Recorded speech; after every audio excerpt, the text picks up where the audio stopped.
Hello! Hi dears! സിന്ദൂരം വ്ളോഗ്സിലേക്ക് സ്വാഗതം. ഇന്ന് ഞായറാഴ്ചയാണ്. രാവിലെ ഒന്ന് അമ്പലത്തിൽ പോകാമെന്ന് കരുതി. അപ്പോൾ കുറച്ച് പ്രാർത്ഥനയും വഴിപാടും ഒക്കെ ഉണ്ടായിരുന്നു. അപ്പോൾ അതാണ് ഇന്ന് തന്നെ വന്നത്. ആലോലാക്ഷി കാമരൂപിണി മാലിനി ഹംസിനി മാതാമലയാ. ക്ഷേത്രത്തിനടുത്തുള്ള കടയിൽ നിന്ന് തന്നെ നമ്മൾ ഹാരവും എണ്ണയും തിരിയൊക്കെ വാങ്ങിച്ചിട്ട് നമ്മൾ ക്ഷേത്രത്തിലേക്ക് പോയി. പിന്നെ വഴിപാടും ഒക്കെ കഴിപ്പിച്ചിട്ട് നേരെ വീട്ടിലേക്ക്. ഇന്ന് നമ്മുടെ വീട്ടിൽ ഓണാഘോഷമാണ്. ഓണാഘോഷം എന്ന് പറയാൻ ഓണം പെട്ടെന്ന് തീർന്നു പോയതുകൊണ്ട് ചേച്ചിക്കൊന്നും വരാൻ പറ്റിയില്ല. അപ്പോൾ അതുകൊണ്ട് അവർക്ക് എല്ലാവർക്കും വേണ്ടി നമ്മൾ ഇന്ന് നമ്മളെ വീട്ടിൽ ഓണം ആഘോഷിക്കാമെന്ന് വിചാരിച്ചു. അങ്ങനെ നമ്മൾ ചെല്ലുമ്പോൾ കുറച്ച് സാധനങ്ങളൊക്കെ വാങ്ങിയിട്ട് വേണം നമുക്ക് പരിപാടി തുടങ്ങാൻ. അങ്ങനെ ഞാൻ ഇന്നലെ തന്നെ കുറച്ച് സാധനങ്ങളൊക്കെ വാങ്ങിച്ചു വെച്ചിരുന്നു. നമ്മൾ ഊണല്ല ഉണ്ടാക്കുന്നത്, നമ്മൾ ബിരിയാണിയാണ് ഉണ്ടാക്കുന്നത്. ഊണും സദ്യയും ഒക്കെ കഴിച്ച് എല്ലാവർക്കും മടുത്തത് കൊണ്ട് നമുക്കൊന്നൊരു വെറൈറ്റി ആക്കാമെന്ന് വിചാരിച്ചിട്ട് ഞാൻ ബിരിയാണി വെക്കാമെന്ന് കരുതി. 2 ചേച്ചിമാരും ഫാമിലിയൊക്കെ ഉള്ളതുകൊണ്ട് എനിക്ക് ഇച്ചിരി അളവെടുക്കാൻ ഇച്ചിരി ബുദ്ധിമുട്ടുണ്ടായിരുന്നു. എന്നിട്ട് ഒരു പരുവത്തിൽ കൂടെ ഞാൻ കറക്റ്റായിട്ട് എടുത്തു. പിന്നെ ഇത് ബീഫാണ്. ബീഫ് നമുക്ക് നന്നായിട്ട് പുരട്ടി ഫ്രൈ ആക്കി വെക്കാനാണ്. പിന്നെ എനിക്കിത് ദം ചെയ്യാനുള്ള ചിക്കനാണ്. 2 കിലോ ബീഫും 2 കിലോ ചിക്കനും എടുത്തിട്ടുണ്ട്. അപ്പോൾ അത് ചിക്കൻ നമുക്ക് ബിരിയാണിയിലത്തേക്കും ബീഫ് നമുക്ക് വരട്ടി വെക്കാനും വേണ്ടിയിട്ടാണ്. അപ്പോൾ ബിരിയാണിയിലത്തേക്കുള്ള ചിക്കൻ ഞാൻ മാഗ്നേറ്റ് ചെയ്ത് മാറ്റി വെച്ചു. ഇനി ബിരിയാണിയുടെ ചോറുണ്ടാക്കാൻ തുടങ്ങാം. ഈ പാത്രത്തിലാണ് ഞാൻ ബിരിയാണിയുടെ ചോറുണ്ടാക്കുന്നത്. ഞാൻ അതെല്ലാം റെഡിയാക്കി കൊണ്ടിരുന്നപ്പോൾ തന്നെ ചേച്ചി എന്നെ ഹെൽപ്പ് ചെയ്യാൻ വേണ്ടി അപ്പുറത്തുനിന്ന് വന്നു. അങ്ങനെ അവളത് ചെയ്തുകൊണ്ടിരുന്നപ്പോൾ തന്നെ മൂത്ത ചേച്ചിയുടെ മക്കൾ രണ്ടുപേരും ബസ്സിലിങ്ങെത്തി. അങ്ങനെ കുറച്ച് നേരം അവരോടൊക്കെ സംസാരിച്ചിട്ട് ഞാൻ ചിക്കൻ്റെ ബാക്കി പരിപാടിയിലേക്ക് പോയി. ബീഫ് എന്തായാലും ഞാൻ പുരട്ടി കുക്കറിൽ വെച്ചിട്ടുണ്ട്.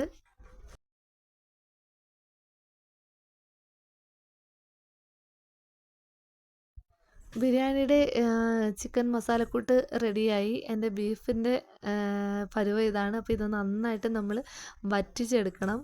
നന്നായിട്ട് ഡ്രൈ ആവണം. അപ്പോൾ അതിനായിട്ട് ഒരുപാട് നേരം നമുക്ക് അടുപ്പിൽ തന്നെ ഇടേണ്ടി വരും. അപ്പോൾ എൻ്റെ മോന് വെള്ളം ദാഹിക്കുമെന്ന് പറഞ്ഞ് അവൻ നാരങ്ങ പിഴിയാൻ വേണ്ടി വന്നു. അങ്ങനെ അവൻ ഒരു സ്ഥലത്ത് നാരങ്ങ പിഴിയാണ്. അങ്ങനെ ഇതൊക്കെ സംസാരിച്ചുകൊണ്ടിരുന്നപ്പോഴത്തേക്ക് തന്നെ മൂത്ത ചേച്ചിയും ചേട്ടനും ഒക്കെ വന്നു. പിന്നെ അവരോട് കുറച്ച് നേരം സംസാരിച്ചിട്ട് ഞാൻ ബിരിയാണി ദം ചെയ്യാമെന്ന് വിചാരിച്ചു.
ഞാൻ ഉണ്ടാക്കിയ ചോറ് ഫുള്ള് ഫില്ല് ചെയ്ത് താത്താണ് വെക്കുന്നത്.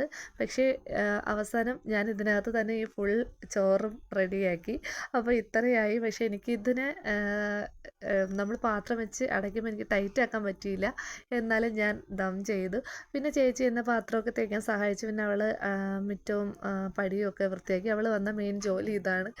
അങ്ങനെ പിന്നെ 2 പാലട മിക്സ് ഉണ്ടായിരുന്നു. അപ്പോൾ പായസം കൂടെ വെക്കാമെന്ന് കരുതി അങ്ങനെ പായസമൊക്കെ വെച്ചു. അങ്ങനെ പണിയെല്ലാം തീർത്ത് കുറച്ച് നേരം തരം കാര്യമൊക്കെ പറഞ്ഞുകൊണ്ടിരുന്നപ്പോഴത്തേക്ക് പിള്ളേർക്കൊക്കെ വിശക്കുന്നു എന്ന് പറഞ്ഞിട്ട് അവർക്ക് ആഹാരം കൊടുക്കാൻ വേണ്ടി ഞാൻ നോക്കിയപ്പോൾ കുറേ പേര് നെല്ലിക്ക പറക്കാൻ വേണ്ടി പുറത്ത് വയ്ക്കുന്നു.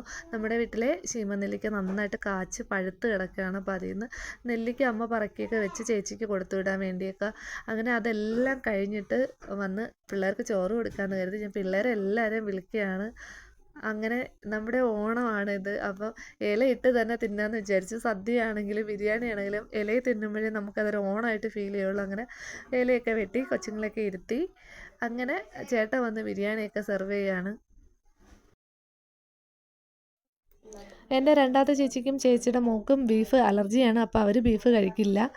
അങ്ങനെ എല്ലാവരും ഫുഡൊക്കെ കഴിച്ചു. ആദ്യം കൊച്ചുങ്ങളാണ് ഇരുന്നത്. അതിനുശേഷം ചേട്ടന്മാരും ഒക്കെ ഇരുന്ന് ആഹാരം കഴിച്ചു. അതിനുശേഷം ലാസ്റ്റ് നമ്മളായിരുന്നു. അങ്ങനെ എല്ലാവരും ആഹാരം കഴിച്ച ശേഷം ഒരു ഉറക്കമൊക്കെ ഉറങ്ങി എണീച്ചു. അപ്പോഴാണ് ചേട്ടൻ പറഞ്ഞത് ചേട്ടൻ്റെ വീട് വരെ ഒന്ന് പോകണമെന്ന്. അങ്ങനെ ഞാനും ചേട്ടനും മോളും കൂടെ ചേട്ടൻ്റെ വീട് വരെ വന്ന് പോയി. അപ്പോഴത്തേക്ക് തിരിച്ചു വന്നപ്പോഴത്തേക്ക് എൻ്റെ മൂത്ത ചേച്ചിയും ഹസ്ബൻഡും അവരുടെ വീട്ടിലേക്ക് പോയിട്ടുണ്ടായിരുന്നു. പിന്നെ ഉള്ളത് കുട്ടികളാണ്. കുട്ടികളെ കൊച്ചേട്ടൻ വൈകിട്ട് കൊണ്ടാക്കും. അങ്ങനെ സന്ധ്യയായപ്പോൾ അവരും പോവാൻ ഇറങ്ങി. അപ്പോൾ ഇതൊക്കെയാണ് ഇന്നത്തെ എൻ്റെ വീഡിയോയിലെ വിശേഷങ്ങൾ. വീഡിയോ ഇഷ്ടപ്പെട്ടാൽ ലൈക്ക് ചെയ്യുക, ഷെയർ ചെയ്യുക, കമൻറ്റ് ചെയ്യുക, സബ്സ്ക്രൈബ് ചെയ്യുക. വീഡിയോ കണ്ടതിൽ ഒരുപാട് സന്തോഷം. Okay, bye bye.